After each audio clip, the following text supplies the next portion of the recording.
Hello guys, आज फिर हम आपके लिए लेके आए हैं एक इंटरेस्टिंग स्टोरी जो कि कान्हा जी की है। अगर आप भी कान्हा जी को पसंद करते हैं तो चैनल को सब्सक्राइब कर लीजिए और हमारी स्टोरी लास्ट तक ज़रूर सुनिए।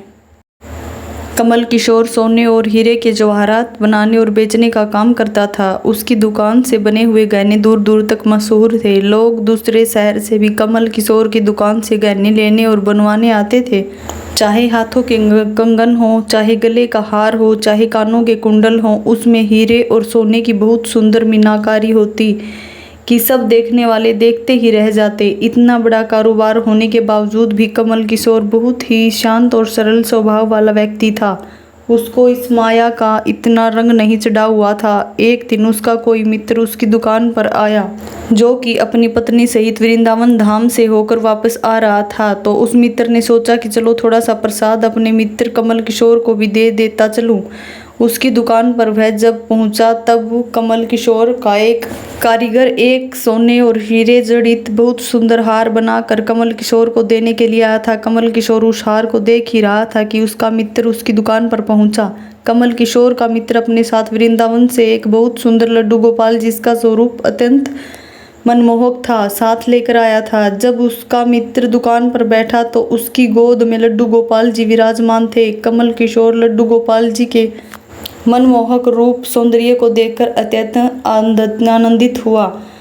उसने अपने हाथ में पकड़ा हुआ हार उस लड्डू गोपाल के गले में पहना दिया और अपने मित्र को कहने लगा कि देखो तो सही, इस प्रकार की शोभा लड्डू गोपाल के गले में और भी ज्यादा बढ़ रही है। उसका मित्र और कमल किशोर आपस में बात करने लगे। बातों बातों में ही उसका मित्र लड्डू गोपाल को हार सहित लेकर चला गया। दोनों को ही पता ना चला कि हार लड्डू गोपाल के गले में ही पड़ा रह गया है।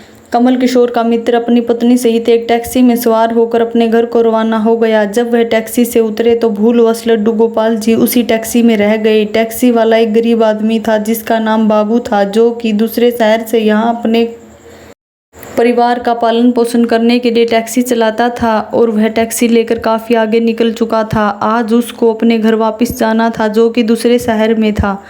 जब टैक्सी लेकर बाबू अपने घर पहुंचा तो उसने जब अपनी टैक्सी की पिछली सीट पर देखा तो उसका ध्यान लड्डू गोपाल जी पर पड़ा, जो कि बड़े शाही तरीके से पिछली सीट पर गले में हार धारण करके सुंदर सी पोशाक पहनकर हाथ में बांसुरी पकड़े हुए पसर कर बैठे हुए हैं। बाबू यह देखकर एकदम से घबरा गया कि यह लड्डू गोपाल जी किसके हैं, लेकिन अब वह दूसरे शहर से अपने शहर जा चुका था जो कि बहुत दूर था और वह सवारी का घर भी नहीं जानता था।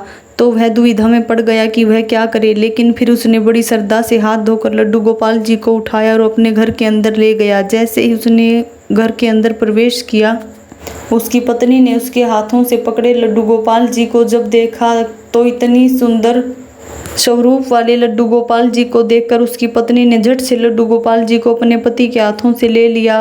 उसकी पत्नी, जिसकी 8 साल शादी को हो चुके थे, उसके अभी तक कोई संतान नहीं थी, लेकिन गोपाल जी को हाथ में लेते ही उसका वात्सल्य भाव जाग उठा। उसकी ममतामयी और करुणामयी आंखें भर भर कर बहने लगी। ममतावश और वात्सल्य भाव के कारण ठाकुर जी को गोद में उठाते ही उसको ऐसे लगा उसने किसी अपने ही बच्चे को गोद में उठाया है। उसके स्तनों से अपने आप दूध निकलने लगा। अपनी ऐसी दशा देखकर बाबू की पत्नी मालती बहुत हैरान हुए। उसने कसकर गोपाल जी को अपने सीने से लगा लिया और आंखों में आंसू बहाते हुए बोलने लगी, अरे बाबू, तुम नहीं जानते कि आज तुम मेरे लिए कितना अमूल्य रत्न लेकर आए हो। बाबू कुछ समझ नहीं पा रहा था कि मेरी पत्नी को अचानक से क्या हो गया है, लेकिन उसकी पत्नी तो जैसे बावरी सी हो गई थी। वह गोपाल जी को जल्दी जल्दी अंदर ले गई और उससे बातें करने लगी। अरे लाला, इतनी दूर से आए हो, तुम्हें भूख लगी होगी। और उसने जल्दी जल्दी मधु और घी से बनी चूरी बनाकर और दूध गर्म करके ठाकुर जी को भोग लगाया। और उधर कमल किशोर ने जब अपनी दुकान पर हार को ना देखा तो उसको याद आया कि हार तो ठाकुर जी के गले में ही रह गया है। तो उसने अपने मित्र को संदेशा भेजा तो मित्र ने आगे से जवाब दिया, अरे मित्र, वह माखन चोर और चित चोर हार सहित खुद ही चोरी हो गया है। मैं तो खुद इतना परेशान हूँ। कमल किशोर अब थोड़ा सा परेशान हो गया कि इतना कीमती हार ना जाने कहाँ चला गया। मुझे तो लाखों का नुकसान हो गया, लेकिन फिर भी अपने सरल स्वभाव के कारण उसने अपने मित्र को कुछ नहीं कहा। और उसने अपने मन में सोचा कि कोई बात नहीं, मेरा हार तो ठाकुर जी के ही अंग लगा है। अगर मेरी भावना सच्ची है तो ठाकुर जी उसको पहने रखें। और उधर बाबू और उसकी पत्नी मालती दिन रात ठाकुर जी की सेवा करते। अब तो मालती और बाबू को लड्डू गोपाल जी अपने बेटे जैसे ही लगने लगे। लड्डू गोपाल जी की कृपा से अब मालती के घर एक बहुत ही सुंदर बेटी ने जन्म लिया। इन सब बातों का श्रेय वह लड्डू गोपाल जी को देते कि यह हमारा बेटा है और अब हमारी बेटी हुई है, अब हमारा परिवार पूरा हो गया। मालती लड्डू गोपाल जी को इतना स्नेह करती थी कि रात को उठ उठ कर देखने जाती थी कि लड्डू गोपाल जी को कोई कष्ट तो नहीं है। ऐसे ही एक दिन कमल किशोर व्यापार के सिलसिले में दूसरे शहर आना पड़ा जहां पर बाबू रहता था। लेकिन दुर्भाग्यवश जब वो उस शहर में पहुंचा तो अचानक से इतनी बारिश शुरू हो गई कि कमल किशोर को जहां पहुंचना था वहां न पहुंच सका। और तब वहां बाबू अपनी टैक्सी लेकर आ गया और उसने परेशान कमल किशोर को पूछा, बाबूजी आप यहाँ क्यों खड़े हो? बारिश तो रुकने वाली नहीं और सारे शहर में पानी भरा हुआ है। आप अपनी मंजिल तक जा पहुँच पाओगे और ना ही कहीं और रुक पाओगे। मेरा घर पास ही है, अगर आप चाहो तो मेरे घर आ सकते हो। कमल किशोर, जिसके पास सोने और हीरे के काफ़ी गहने थे, वह अनजान टैक्सी वाले के साथ जाने के लिए थोड़ा सा घबरा रहा था, लेकिन उसके पास कोई और चारा भी नहीं था। वह बाबू के घर उसके साथ टैक्सी में बैठकर चला गया। घर पहुंचते ही बाबू ने मालती को आवाज़ दी कि आज हमारे घर मेहमान आए हैं, उनके लिए खाना बनाओ। कमल किशोर ने देखा कि बाबू का घर एक बहुत छोटा सा लेकिन व्यवस्थित ढंग से सजा हुआ है। घर में अजीब तरह के इत्र की खुशबू आ रही है जो कि उसके हृदय को आनंदित कर रही थी। जब मालती ने उनको भोजन परोसा तो कमल किशोर को उसमें अमृत जैसा स्वाद आया। उसका ध्यान बार बार उस दिशा की तरफ जा रहा था जहाँ पर ठाकुर जी विराजमान थे। वहाँ से उसको एक अजीब तरह का प्रकाश नजर आ रहा था। तो हार कर कमल किशोर ने बाबू को पूछा कि अगर आपको कोई एतराज ना हो तो क्या आप बता सकते हो कि उस दिशा में क्या रखा है? मेरा ध्यान उसकी तरफ आकर्षित हो रहा है। तो बाबू और मालती ने एक दूसरे की तरफ मुस्कुराते हुए कहा कि वहाँ पर तो हमारे घर के सबसे अहम सदस्य लड्डू गोपाल जी विराजमान हैं। तो कमल किशोर ने कहा, क्या मैं उनके दर्शन कर सकता हूँ? तो मालती उनको उस कोने में ले गई जहाँ पर लड्डू गोपाल जी विराजमान थे।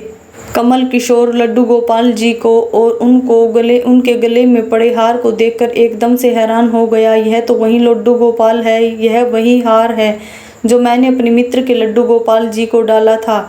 कमल किशोर ने बड़ी विनम्रता से पूछा कि है लड्डू गोपाल जी तुम कहाँ से लाए? बाबू, जिसके मन में कोई छल कपट नहीं था, उसने कमल किशोर को सारी बात बता दी। कैसे उसको सौभाग्य से गोपाल जी मिले और उनके हमारे घर आने से हमारा दुर्भाग्य सौभाग्य में बदल गया। तो कमल किशोर ने कहा, क्या तुम जानते हो कि जो हार ठाकुर जी के गले में पड़ा है उसकी कीमत क्या है? तो बाबू और मालती ने बड़ी विनम्रता से हाथ जोड़कर कहा कि जो चीज़ हमारे लड्डू गोपाल जी के अंग लग गई, हम उसका मूल्य नहीं जानना चाहते और हमारे लाला के सामने किसी चीज़ किसी हार का कोई मूल्य नहीं है। तो कमल किशोर एकदम से चुप हो गया और उसने मन में सोचा कि चलो अच्छा है, मेरा हार ठाकुर जी ने अपने अंग लगाया हुआ है। अगले दिन जब वह चलने को तैयार हुआ और बाबू उनको टैक्सी में लेकर उनके मंजिल तक पहुंचाने गया, जब कमल किशोर टैक्सी से उतरा और जाने लगा तभी बाबू ने उनको आवाज़ लगाई कि जरा रुको, यह आपका कोई सामान हमारी टैक्सी में रह गया है। लेकिन कमल किशोर ने कहा कि मैं तो वहाँ कुछ नहीं रखा। लेकिन बाबू ने कहा कि यह बैग तो आपका ही है। जब कमल किशोर ने उसको खोलकर देखा तो उसमें बहुत सारे पैसे थे। कमल किशोर एकदम से हक्का बक्का रह गया कि यह तो इतने पैसे हैं जितनी की उस हार की कीमत है। उसकी आंखों में आंसू आ गए कि जब तक मैंने निश्चल भाव से ठाकुर जी को वह हार धारण करवाया हुआ था तब तक उन्होंने पहने रखा। मैंने उनको पैसे का सुनवाया तो उन्होंने मेरा अभिमान तोड़ने के लिए पैसे मुझे दे दिए हैं। वह ठाकुर जी से क्षमा मांगने लगा, लेकिन अब हो भी क्या सकता था। इसलिए हमारे अंदर ऐसे भाव होना चाहिए कि उसमें अहंकार न हो, विनम्रता ही होनी चाहिए और ठाकुर जी जैसा चाहते हैं वैसा ही होता है। हम तो निमित्त मात्र हैं। कौन ठाकुर जी को वृंदावन से लाया और किसके घर आकर वह विराजमान हुए, यह सब ठाकुर जी की लीला है। जिसके घर रहना है, जिसके घर सेवा लेनी है, यह सब वही जानते हैं। हम लोग तो निमित्त मात्र हैं, बस हमारे भाव शुद्ध होने चाहिए। ठाकुर जी तो बड़े बड़े पकवान नहीं बल्कि भाव से खिलाई छोटी सी चीज़ को भी ग्रहण कर लेते हैं। प्लीज़ चैनल को ज़रूर सब्सक्राइब करें। वीडियो देखने के लिए आपका बहुत बहुत धन्यवाद। राधे राधे। जय श्री कृष्णा।